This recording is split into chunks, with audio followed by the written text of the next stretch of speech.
విశాఖలోని కన్యకా పరమేశ్వరి ఆలయంలో శరన్నవరాత్రి ఉత్సవాలు ఘనంగా ప్రారంభమయ్యాయి.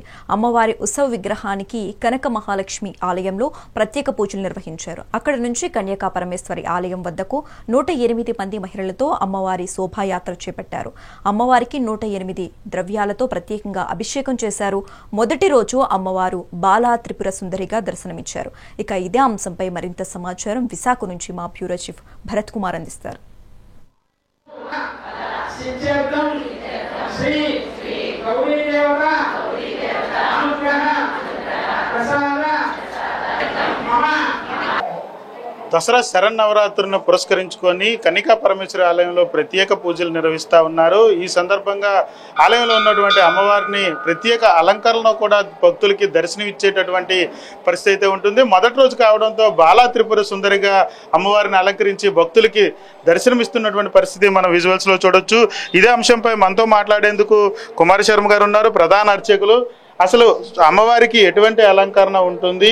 ఈ 11 రోజుల పాటు, అంటే 9 రోజులు ఉన్నటువంటి నవరాత్రులు ఈసారి 11 రోజులు కావడంతో ఈ 11 రోజులు అమ్మవారు భక్తులకి ఏ రూపంలో దర్శనం ఇస్తారనే అంశానికి సంబంధించి ఆయన అడిగి తెలుసుకునే ప్రయత్నం చేద్దాం. స్వామి నమస్కారం. అసలు శరన్నవరాత్రులు 9 రోజులు కాకుండా 11 రోజులు రావడాన్ని ఎలా చూడొచ్చు అంటారు? అదేవిధంగా అమ్మవారిని ఈ 11 రోజులు ఎటువంటి అలంకరణలో భక్తులకు దర్శనమిస్తారు? ఓం శ్రీ వాసవీదేవి నమః. మాది కన్యకావరి దేవస్థానం విశాఖపట్నం వంటౌన్ అండి. నా పేరు రామిలి బుచ్చి భాస్కర్ కుమార్ శర్మ, ఆలయ ప్రధాన అర్చకుడిని. మా కన్యకావరి దేవాలయంలో వాసవి శరన్నవరాత్రులు అత్యంత వైభవంగా కఠినంగా చేస్తూ ఉంటాం ప్రతి సంవత్సరం కూడాను. అదేవిధంగా ఈ సంవత్సరం కూడా అమ్మవారికి అలంకరించున్నాము. ఆశ్వీజ మాసంలో ప్రతి తిథి కూడా ఎంతో విశేషంగా అమ్మవారికి విశిష్టతో కూడింది. అదేవిధంగా ఈ సంవత్సరం తిథులు తగులు మిగులు రావడం వల్ల నవరాత్రి 9 రోజులు దశమితో కలిపి 10 రోజులు ఎప్పుడు ఉంటుంది. ఒక రోజు పెరగడం జరిగిందండి. ఆ తగులు మిగులు రావడం వల్ల జరుగుతుంది. అదేవిధంగా ఆశ్వీజ మాసం ఎప్పుడు కూడా అక్టోబర్ నెలలో వస్తుంది. సెప్టెంబర్లో రావడం గల కారణం కూడా ముందు వచ్చే మాసాలు అధిక జ్యేష్ఠ మాసం రావడం వల్ల ముందు రావడం జరిగిందండి.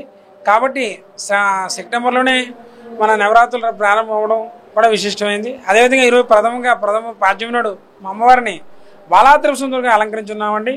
తెల్లవారుజాము 2 గంటలకి సుప్రభాత సేవ చేసి అమ్మవారికి పంచామృతాలతోని పళ్ళరసాలతో అభిషేకం చేసి, అదైన తర్వాత ఈరోజు ప్రారంభ రోజు కాబట్టి 108 సుహాసుల చేత కలసలు పట్టుకుని కనకమాల గుడి దగ్గర నుంచి ప్రారంభించి గ్రామ ప్రదక్షిణగా ఊరేపుగా వచ్చి మా అమ్మవారి కలసంతో అభిషేకం చేశామండి. అదైన తర్వాత మా అమ్మవారిని ఈరోజు మొదటి రోజు బాలా త్రిపుర అలంకరించి చూపించి దర్శనం ఏర్పాటు చేశాం. వచ్చిన భక్తుల చేత కోటి కుంకుమార్చన ఉచితంగా చేయిస్తున్న మహిళలందరి చేత కూడా కోటి కుంకుమార్చన. కోటి కుంకుమలో పాల్గొన్న అందరూ కూడా భక్తులందరూ కూడా ఎంతో శుభదాయకంగా ఉంటుంది. మొత్తం అందరూ కూడా సౌభాగ్యం కలుగుతుంది. కాబట్టి భక్తులందరూ వచ్చి అమ్మ దర్శనం చేసుకుని అమ్మ అనుగ్రహం పొందుతారని మరి కోరుతున్నామండి. శ్రీ వాసవీదేవ్యై నమః.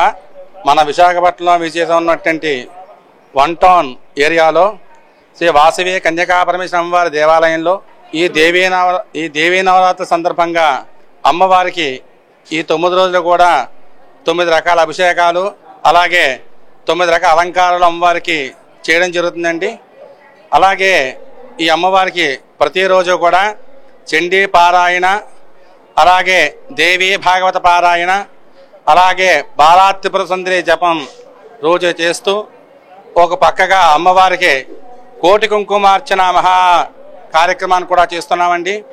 కావున భక్తులందరూ విచ్చేసి ఈ యొక్క అమ్మవారి యొక్క దర్శనం చేసుకుని, అలాగే అమ్మవారి యొక్క కోటి కుంకుమార్చన పూజలో పాల్గొంటారని, అలాగే అమ్మవారి యొక్క తీర్థ ప్రసాదాలు స్వీకరించి అమ్మవారి యొక్క కృపకు పాత్రవుతారని కోరుతున్నాం. వాసవీదేవి నమః. నా పేరు వెదులపల్లి బాబురావు అండి. ఈ కన్యకా పరమేశ్వరి దేవాలయానికి పిఆర్ఓగా వ్యవహరిస్తున్నాను. ఈ కన్యకా పరమేశ్వరి దేవాలయంలోని 22వ తారీఖు సెప్టెంబర్ నుంచి అక్టోబర్ 4వ తారీఖు దాకా శరన్నవరాత్రి ఉత్సవాలు జరుగుతున్నాయి. ఈ ప్రతిరోజు శరన్నవరాత్రి ఉత్సవాలు ఈ సంవత్సరము శరన్నవరాత్రులు 9 రోజులు కాకుండా 11 రోజులు శరన్నవరాత్రి ఉత్సవాలు చేస్తూ ప్రతిరోజు అమ్మవారిని రోజుకొక అవతార రూపంలో అలంకరిస్తున్నాము. ఈరోజు అమ్మవారు బాలా త్రిపుర సుందరి దేవి అలంకారంలో అలంకరించి ఈ రోజు నుండి 2వ తారీఖు వరకు దసరా వరకు భక్తులు 9 రోజులు కూడాను మహిళా భక్తుల చేత కోటి కుంకుమార్చన నిర్వహిస్తున్నాము. తెల్లవారుజామున అభిషేకం, ప్రత్యేక అభిషేకంతో ప్రారంభమయ్యే అమ్మవారికి పూజలు, వాసవి కనకదుర్గాదేవికి ప్రతిష్ఠించిన దానిలో భక్తుల చేత అభిషేకాలు అవి చేస్తున్నాము. తర్వాత అమ్మవారికి కోటి కుంకుమార్చన నిర్వహిస్తున్న సందర్భంగా వస్తున్న మహిళలకి కావాల్సిన పూజా ద్రవ్యములు అన్ని దేవస్థానం వారే ఉచితంగా సమకూరుస్తారు. కోటి కుంకుమార్చన పొద్దుటి నుంచి సాయంత్రం దాకా నిర్విరామంగా జరుగుతుంది. శరన్నవరాత్రుల నేపథ్యంలో కనికా పరమేశ్వరి టెంపుల్లో ప్రత్యేక పూజలు నిర్వహిస్తూ ఉంటూ కూడా ఎవరైతే ప్రధాన అర్చకులతో పాటుగా అర్చకులు కానీ నిర్వాహకులు కానీ చెప్తున్నటువంటి పరిస్థితి. 11 రోజుల పాటు 11 అవతారాల్లో అమ్మవారు దర్శనం ఇవ్వబోతా ఉన్నారు.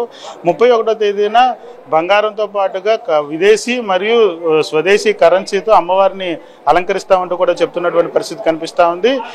శరన్నవరాత్రులు అయితే మాత్రం ఘనంగా నిర్వహిస్తున్నటువంటి పరిస్థితి. భక్తులందరూ వచ్చి అమ్మవారిని దర్శించుకోవాలంటూ కూడా ఆలయ కమిటీ కానీ అర్చకులు కానీ కోరుకుంటున్నటువంటి సిచ్యువేషన్ కనిపిస్తూ ఉంది.